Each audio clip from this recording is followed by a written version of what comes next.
كان رجال يسوى احطه على راسي. ليش لا؟ رجال الله خلقه. له رجليه يا حبيبتي لو لم يكن هو ذكر كامل انا ما راح اكون انثى، انا حكون انثى على مين؟ على انثى زيك؟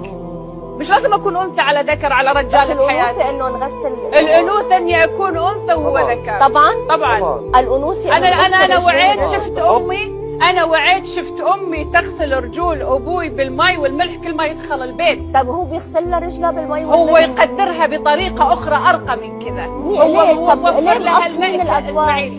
موفر لها لا اسمعيني، هو موفر لها انها كريمه في حياتها، لا توقف وتشتغل وتوقف زي الكلبه واقفه تنطر راتب شهري، يمكن هي ولا مدير يتحكم في اعصابها. تعرفي كلامك هلا رح يقوموا عليكي اخر هو قلنا الفكر هذا له دعم. اذا هي مساواة بمعنى مساواة بالحقوق. انا اؤمن بالمشاركه، ما في شيء اسمه مساواة. قوم يحمل لي اثقال زي المصور هذا مسكين الاودي او بي، شوفي قوم شيلي الكاميرا عنا. يلا مساواة تقدرين تشيلينها؟ لا ما بقدر. في النظام العالمي اللي احنا عايشينه اللي ابتدى في اوروبا وامريكا والتجارب انهتهم.